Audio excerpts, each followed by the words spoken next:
What's up guys, it's me Jeremy, and today I want to give you guys my skirmishing guide. For those that don't know, a skirmish is a small fight that contains only a few people from both teams. Skirmishing is definitely the biggest thing when it comes to deciding solo queue games, as there are so many small fights all over the place, and this should hopefully be an awesome guide. Before I start, I just want to take a little bit of time to talk about my stream.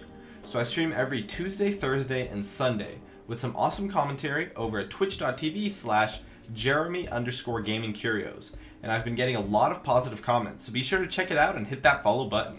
And also this Sunday, November 3rd, I'll be doing a giveaway on the stream at 500 viewers. But not just any giveaway, no, this isn't lame $5 stuff. I'll be giving away a PAX JAX skin. But no, not just one PAX JAX skin, but a PAX JAX skin for every single server. That means a skin for NA, EU West, EU Northeast, Oceanic, and even the Korean servers will get a skin live on stream if we hit that magical 500 viewers mark.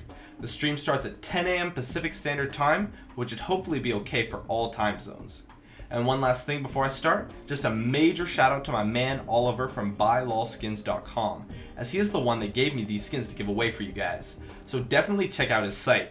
He sells a variety of rare skins at some pretty sexy prices, often cheaper than eBay, and he's got an awesome sale on bundles going on at the moment. And be sure to use the code GamingCurios to get 10% off your entire purchase from his shop. Once again, that's buylolskins.com, and I'll see you guys on the stream.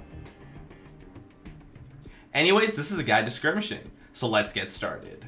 Now, skirmishes, unlike a full team fight, are much less reliant on the initiation.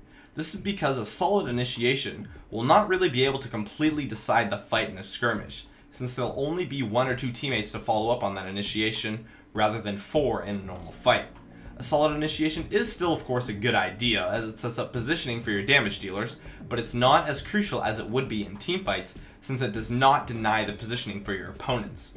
Instead, what skirmishes are all about is kiting and baiting.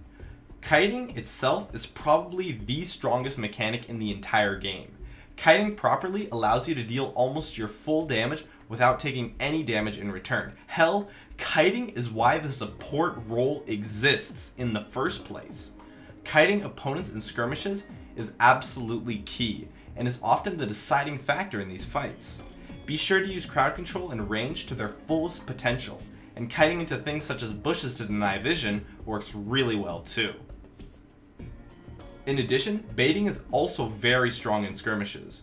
Although initiations will not decide a skirmish, a counter initiation may absolutely decimate one. The reason being is because a counter initiation denies all kiting potential of your opponents, while a normal initiation simply hinders the kiting potential of your opponents. Disengaging a fight and then having an extra member charge in with a flank or even just some crowd control can absolutely destroy a skirmish.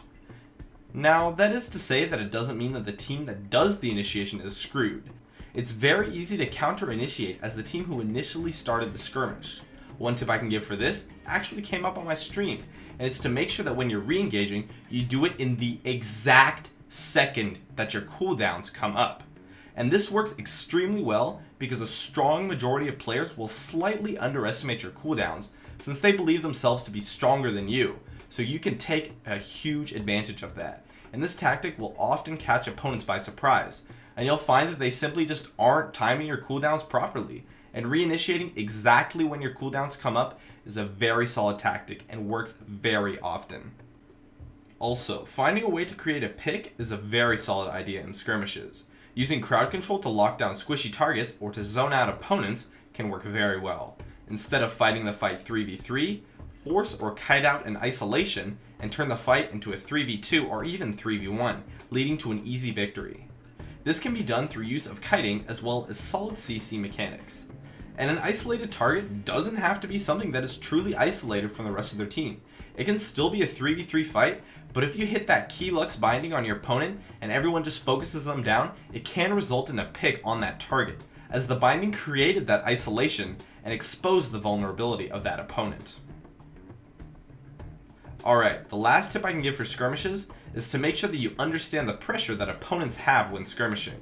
This means be aware of your opponent's map presence and locations if possible, so you know if someone is going to come in for a potential counter initiation or things like that.